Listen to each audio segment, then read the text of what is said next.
There's something about the post-apocalypse that can really make people abandon their morals. Why it seems like you can't go 10 feet in the wasteland without coming across a gang of evil raiders or a seemingly nice family who, surprise, are actually cannibals. It's easy to tell they can never resist making ominous references to food. I really look forward to preparing you for dinner sometime. As you can imagine, it's hard for someone evil to stand out in this radioactive sea of total bastards, so a round of applause for these folks who are, in our opinion, the 10 most evil characters in Fallout history. Why did they want you so badly? A small disagreement.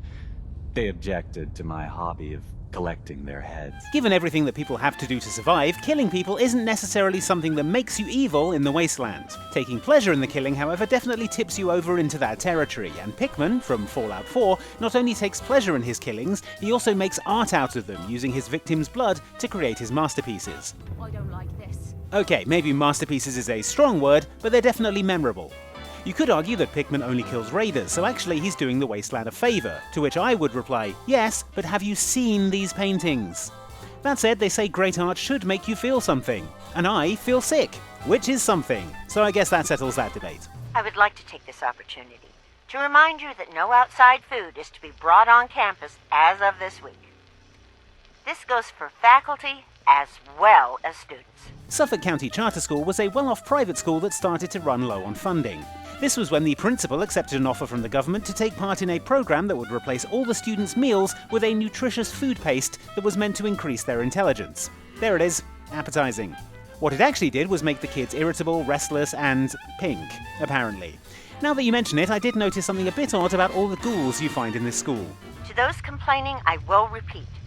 There are absolutely no psychological or physical side effects from participation in the NAPP.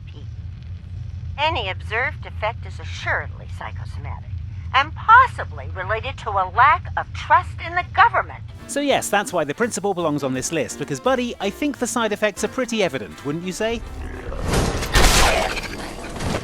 I don't know, maybe these pink ghouls score really well on standardized tests. I am online once again! Tremble, world, before my electric heating coil of doom! Next on the list is a character whose evil soul and megalomaniacal nature would spell doom for everyone in the wasteland if it weren't for the fact that it's a toaster. A toaster is just a death ray with a smaller power supply. As soon as I figure out how to tap into the main reactors, I will burn the world! Encountered in the New Vegas DLC, Old World Blues, this toaster is one of the appliances you have to find a personality holotape for, which, once installed, reveals a violent, psychotic kitchen appliance that wants to destroy the world in atomic fire. Soon my work will be complete. Soon the world will burn in nuclear fire. If informed that the world has already been destroyed in atomic fire, the toaster will double down, saying that it wants to destroy the world in atomic fire a second time, for good measure. Soon the world will burn in nuclear fire. Again! In fact, this toaster is so evil that the other appliances in the DLC get together and throw it into a bathtub to rid the world of its evil for good. Sparking and hissing, the toaster swore its enemies would rue the day when they had bread and no way to toast it. Oh god, he's got a point. What have we done? Play stupid. Play clever. Make the mistake of saying no.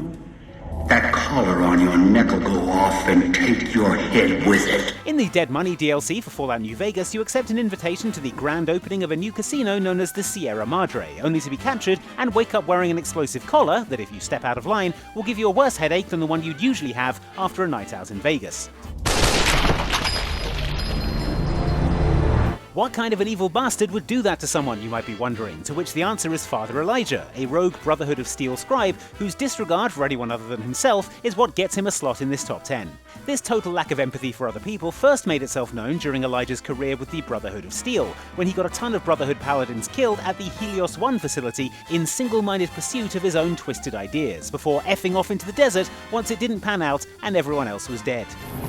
We will not lose this place again. It was at the Sierra Madre that Elijah really got wild with it, however, hatching a plan to cleanse the wasteland with an airborne toxin called the Cloud, unkillable holograms, and an army of compliant servants kept in line with his explosive collars.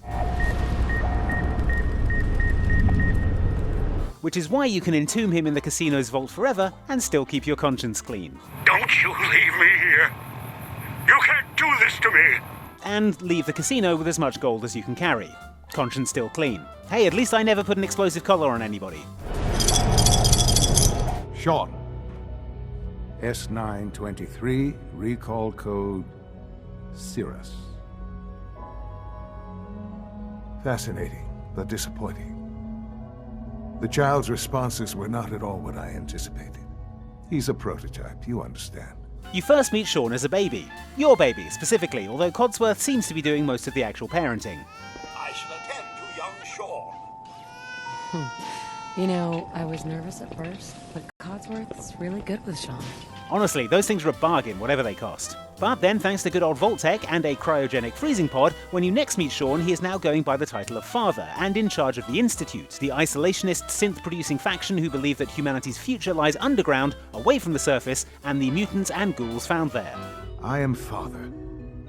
Welcome to the Institute. If that were all Sean were up to, it'd be fine, but Sean isn't just content to hang around under the ground kissing robots or whatever it is they're doing down there. Sean also, in his position as absolute ruler of the Institute, has people kidnapped in order to experiment on them. There's no moral choice to be made here. And orders you to wipe out any other factions that oppose him, including the synth-liberating Railroad. For the Institute's position in the Commonwealth to be secure, the Railroad must be eliminated. Completely. Also, despite being the driving force behind the creation of sentient synths, Sean refuses to believe that his synths are sentient, viewing them as merely tools to achieve his aims. It's a synth, not a human being. A simulacrum. Try to be more open-minded. Personally, I blame the parents. It'll frighten them.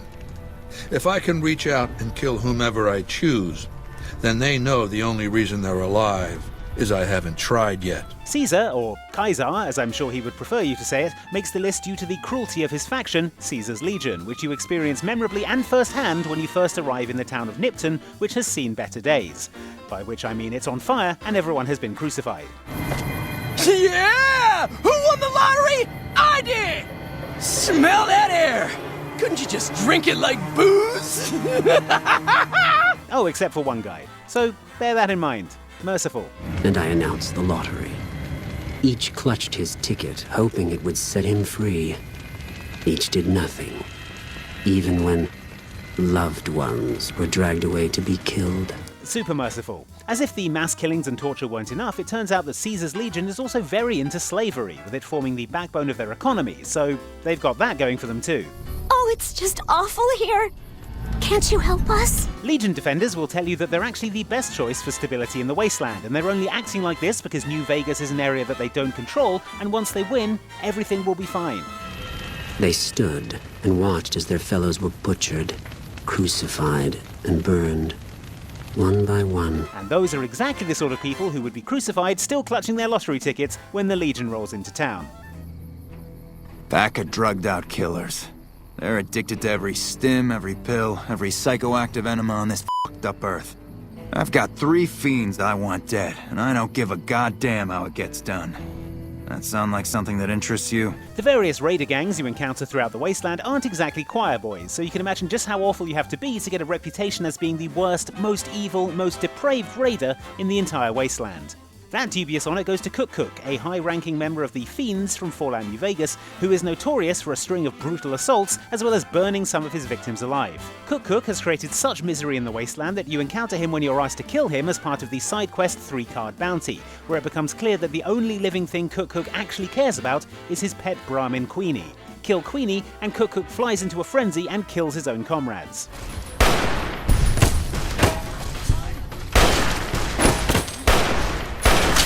Damn, that's gonna leave a stain. Ironically, making it a lot easier for you to kill him and take his head back for your reward. Might want to grab some of his signature stew on the way out though. That stuff's good eating. Fancy that! A visitor! I seldom get visitors, which is a tiresome shame, because I'm usually relentlessly bored out of my right mind.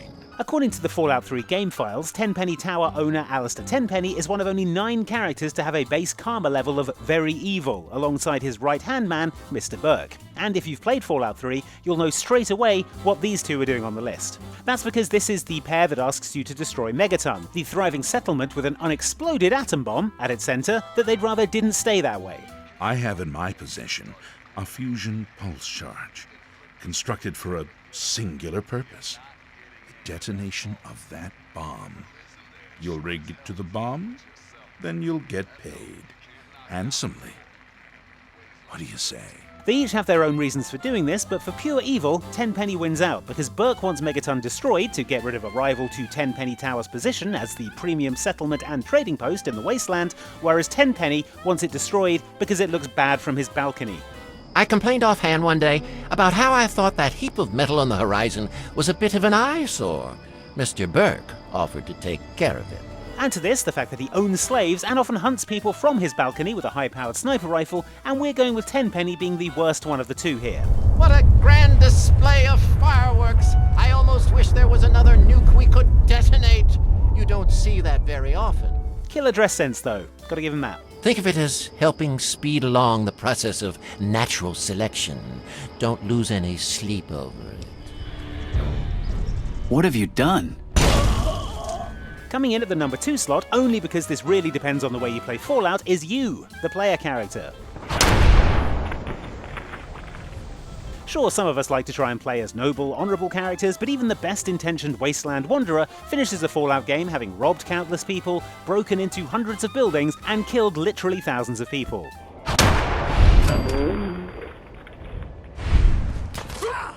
And that's someone trying to be good. If your moral compass is a little looser, you might find that you finish a Fallout game having nuked several cities, put forced evolutionary virus into the water supply, set ghouls on people, and even caused occupied rockets to crash into each other.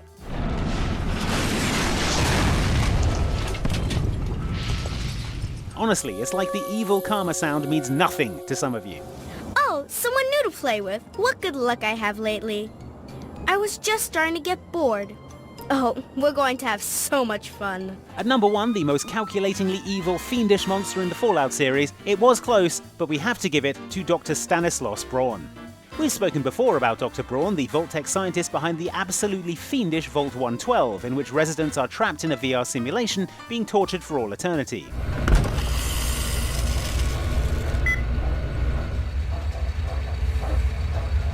But we couldn't have this list without including Dr. Brawn, because it's truly mind-boggling just how callous this man is, and how little regard he has for others' suffering.